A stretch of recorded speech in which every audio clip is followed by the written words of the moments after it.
guys, how are we doing today? Welcome to Vadu TV Studio. Now in today's video, I'm going to talk about something that is very important to every content creator out there. Whether you're a marketing content creator, whether you're an educational content creator, or so on and so forth. I'm going to be talking about video editing. Now for today's video, I'm going to be talking about some basic tools that you can use to edit your videos, and these are going to be free.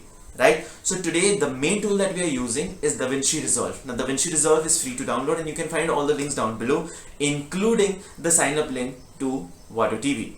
Now why Vadu TV? Because hey, you can upload on YouTube but you'll be plagued with ads and super low revenue.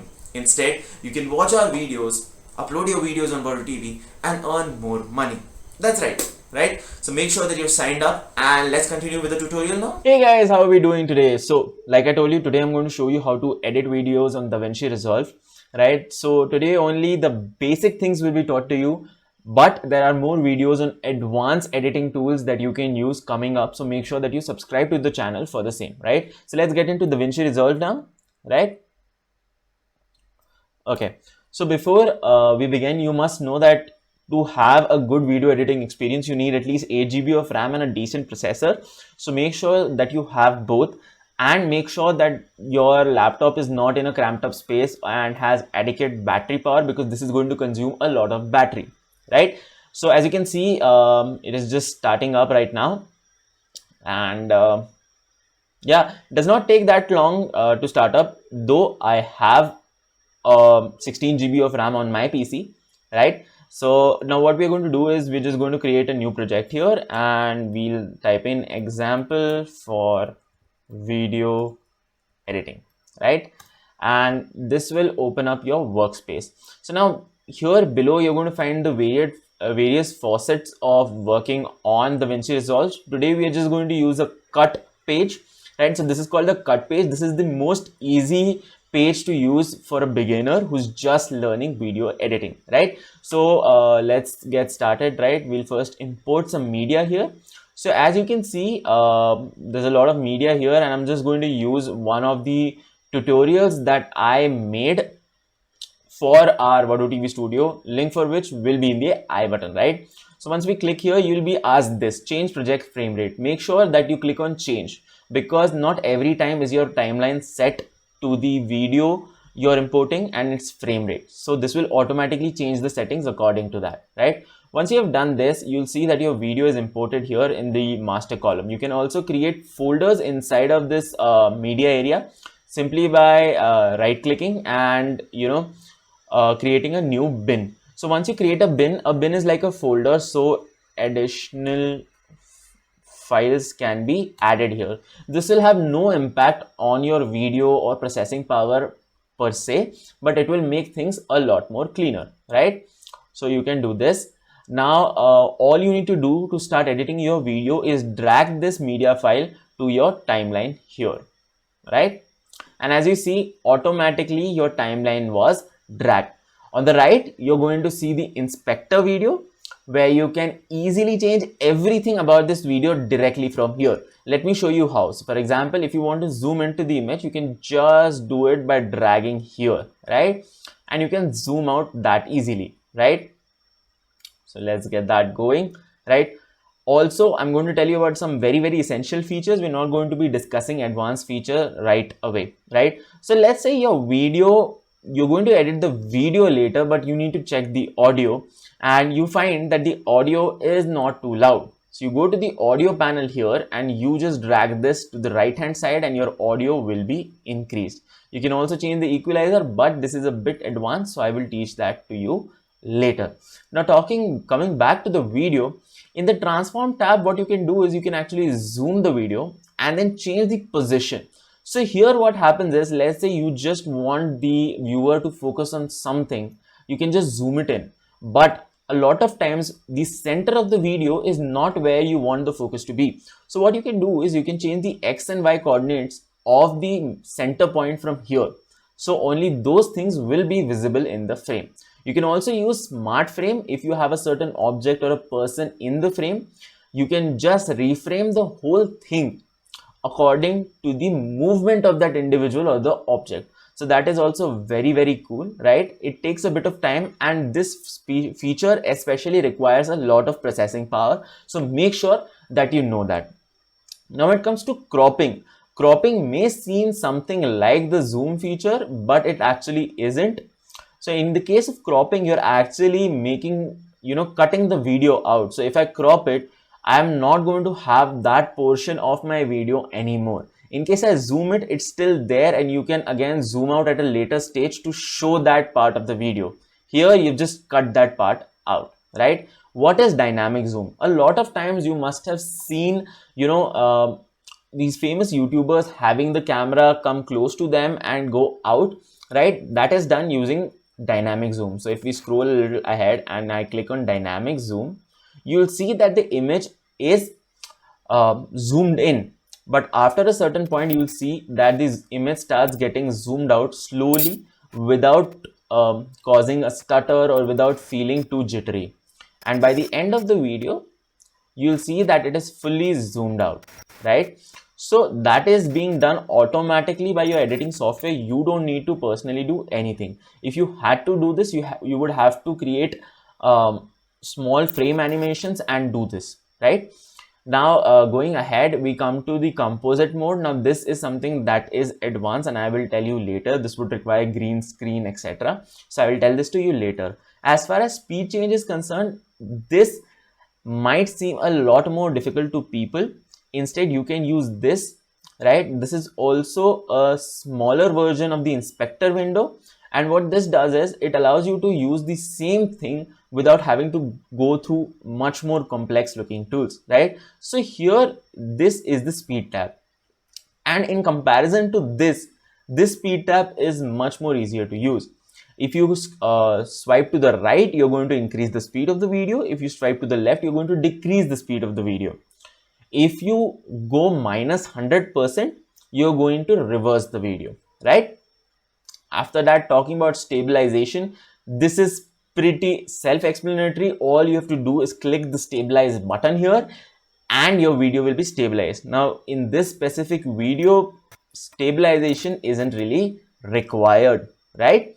You can also choose things like camera lock and zoom, because a lot of time to stabilize the video, you'll have to zoom into it, so that the rough edges are cut out. In that case, you can disable that and nothing would be zoomed in. But then again, you will see artifacts if you do not have a very high quality camera or a raw video playing, right? After that, we came to lens correction.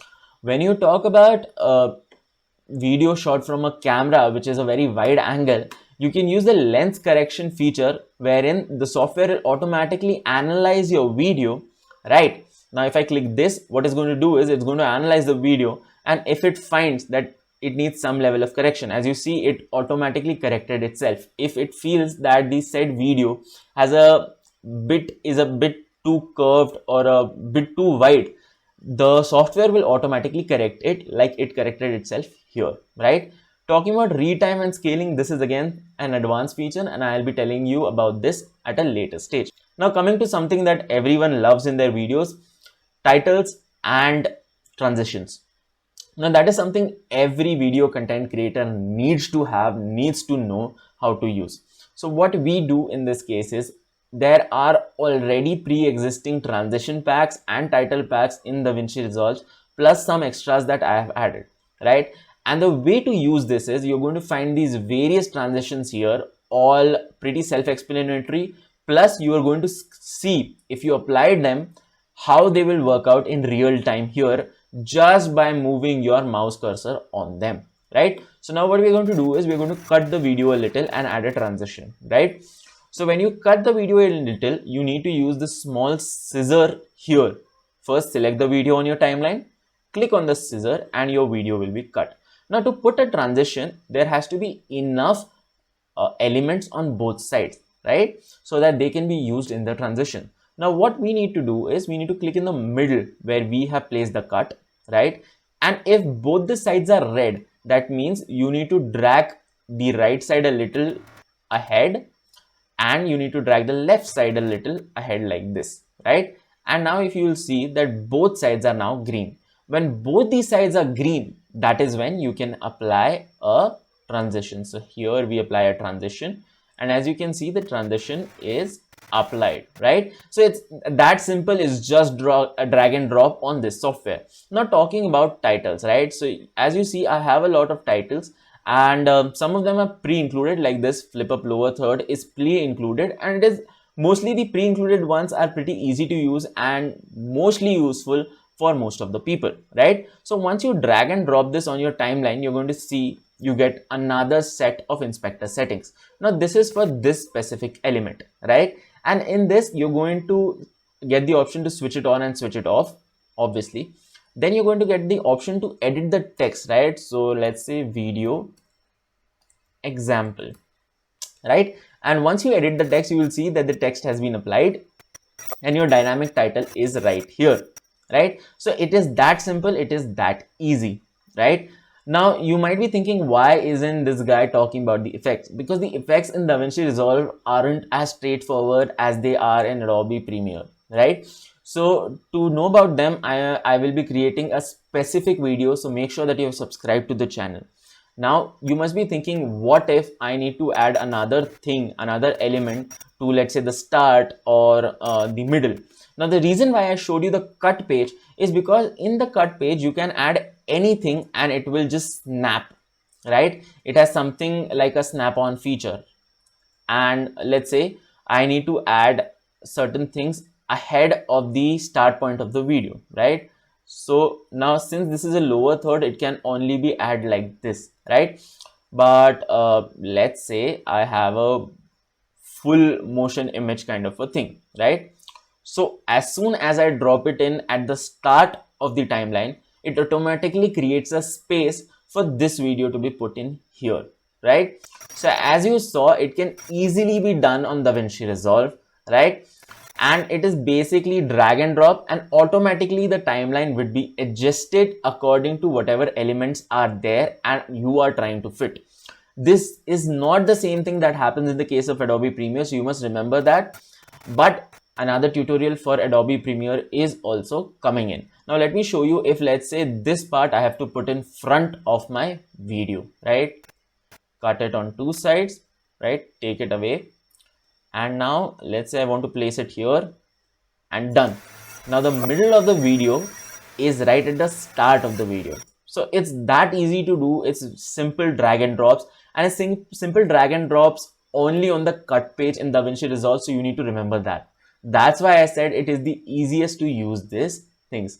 Also, anyone who's wondering what this is the boring detector. A lot of times while we are, let's say, live streaming or teaching something, there are points where there's just absolute silence. A process is happening or you're waiting for something to take place. In that scenario, you use the boring detector that finds these silent points in your video and automatically jump cuts them, right? So it will analyze your video step by step and jump cut them. So guys, that was all for today's video.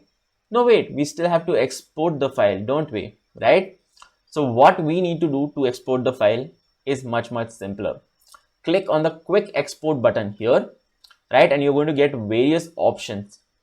All you need to do right now is select the YouTube option, which is mostly usable for every video. You do not need to add a YouTube account for this. Just click on export. It will ask you where you want to save the file. Click here and that's it. As you see, your video starts rendering. And that, ladies and gentlemen, is how we are ending today's video. Thanks for watching. I'll see you in the next one, hopefully on Vado TV.